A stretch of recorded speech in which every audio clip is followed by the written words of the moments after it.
Greetings, I am Shawn Redman, aka the cheesily named Darth Shawn, and I've reviewed a couple of the Journey to the Force Awakens books. Obviously the big one that came out, Aftermath, the one, all the hype and the disappointment that was, but also touched on last time, The Weapon of a Jedi, which I enjoyed. But now I'm getting to the best, and that is Lost Stars. Now, when all the Journey to the Force Awakens novels were announced, Aftermath got all the hype. We talked about that. The young little readers, Weapon of the Jedi, Smuggler's Run, and Moving Target, people were interested, but also didn't get the tremendous hype. But they had the main characters. They were following Han, Luke, and Leia, so people were going to be interested in them. Lost Stars, however, kind of got lost in the shuffle.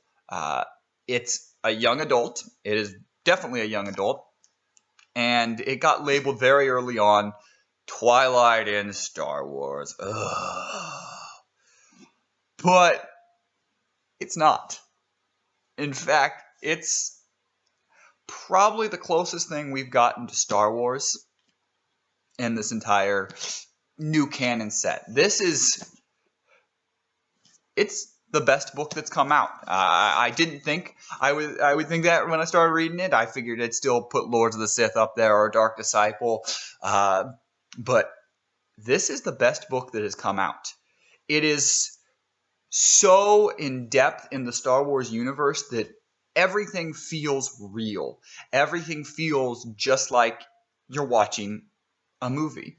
And that's a huge credit to the author, Claudia Gray, who just understood Star Wars, and that is the biggest thing. When a novel is, especially a Star Wars novel, doesn't work, it's because they try to write Star Wars. They try. There's a lot of Star Wars isms in them. There's a lot of those sort of things. But when the novels really work, Lords of the Sith, Dark Disciple, Tarkin, and definitely Lost Stars now, they just try to write a story that takes place in the Star Wars universe. That's what works best. And this is the one that works absolutely the best. Lost Stars follows two kids. One, born to a rich family, Thane Kyrell. The other, Sienna Ree, born to a poor family on the planet of Jalukin.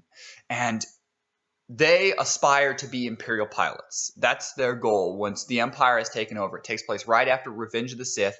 So the Empire is rising. When a planet is taken over by the Empire, it's met with praise and glory, and this is a great day, and we're going to be saved.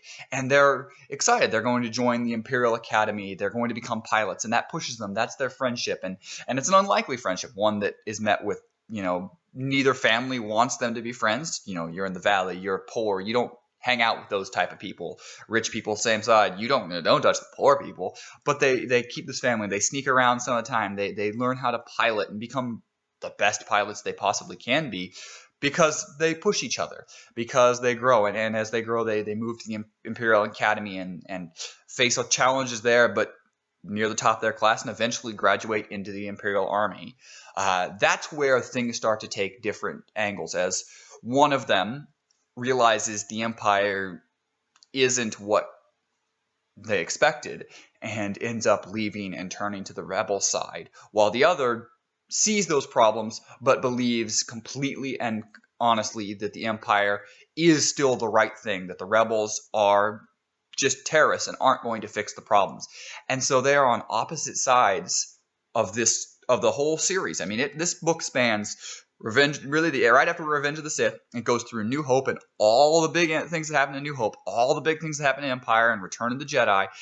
And that's what is so amazing about this book, is it fits in so perfectly in all these events. You see the Death Star from Episode 4 and what it does, the destruction of Alderaan, and how that affects the Imperial forces and how they view it. Some people are absolutely devastated and leave. Some of them are like, well, we had to do it to stop a war. We had to do this. This was important.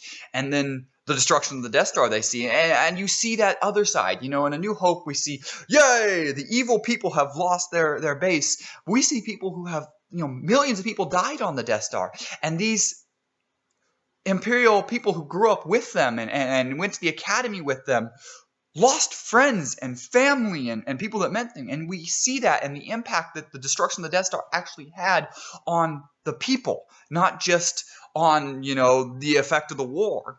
We see as they go through, it goes through Empire and the chase of the Millennium Falcon. That's kind of that you see that. You see the Battle of Hoth.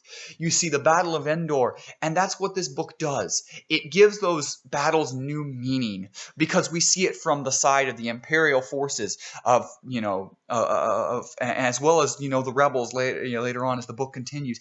It is so well put together and be able to go throughout the universe that you just feel like, yeah, this of course was what was happening. This is what's going on. This is what they would have felt. And it's a tribute to Claudia Gray again and how well she puts this book together. Now, this book does classify under the YA, the young adult books. And so it did have an audience, and that was specifically the audience that had read Twilight or Hunger Games or Harry Potter, those type of audience. But what it does is it has that romance, and that's what they're going to look for, especially if you're trying to aim for that Twilight audience. You're trying to hit romance of young, 13 and 14-year-old girls. And the thing, though, that impressed me about this book was the romance never felt fake. And I've read all those YA books. I've read the Twilight series, the Hunger Games, the Harry Potter series. I know the kind of the way that they are meant, and a lot of them have that forced romance that feels fake, especially Twilight. But this time, this is not a fake feeling romance. When Sienna and Thane are together, you believe it's a real romance. When they're apart, you believe that they actually are longing for each other, that they're holding on to each other as they're doing their job. There's just so much to it that feels real. When they're angry at each other, you believe that anger. You're like, yeah, I probably would feel that way, or I definitely would feel that way. I understand where they're coming from.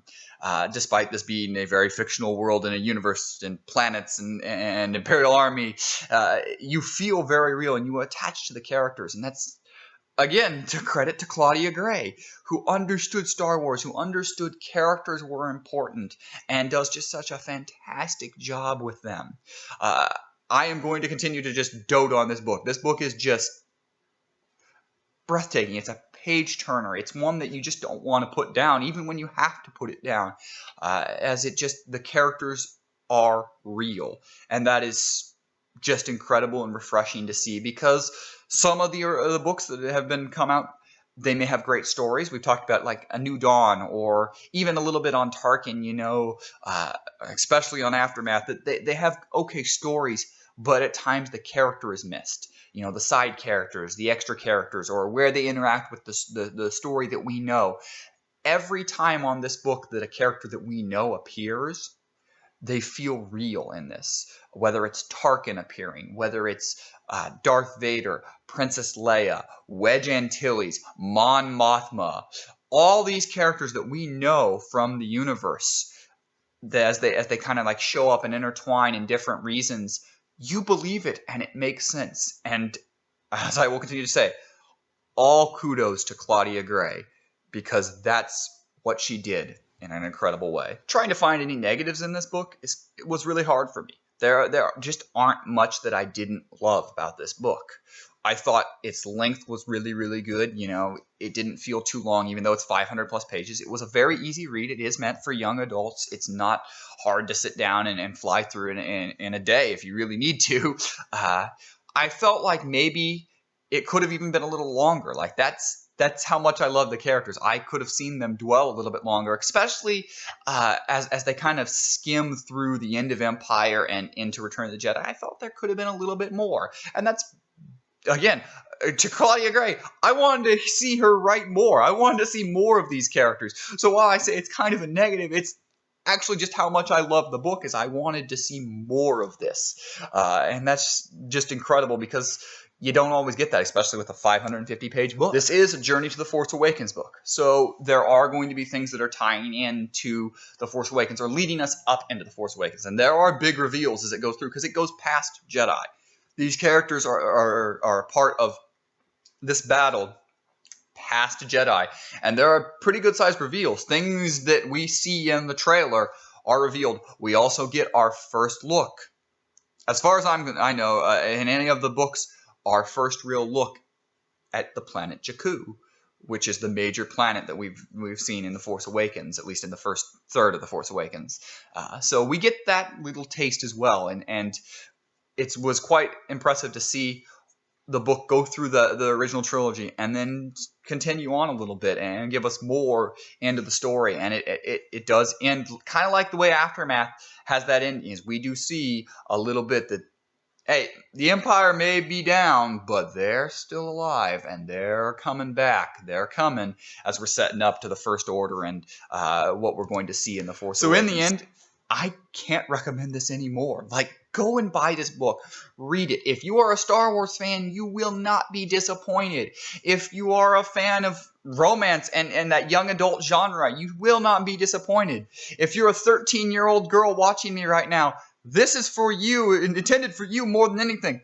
Go out and read Lost Stars. Go out and buy it. I know it has moved up. I know that there are a lot of people that are proponents of this book and have pushed it forward, and it has sold very well. If you're watching this and you haven't read it, go read it. Like, this is the book I would recommend above all because it spans everything. It ties things together. It allows us to see things. And it is just such a joy to read. So what do you guys think? Have you read it? If you haven't, go out and read it right now. And then tell me what you think. But did you guys think it was the best? Or do you put something like Lords of the Sith maybe above? Or even something like Dark Disciple, which was quite good, above it? Let me know in the comments below. And as always, I am Shawn Redman, a.k.a. the cheesily named Darth Shawn. And may the Force be with you. Always.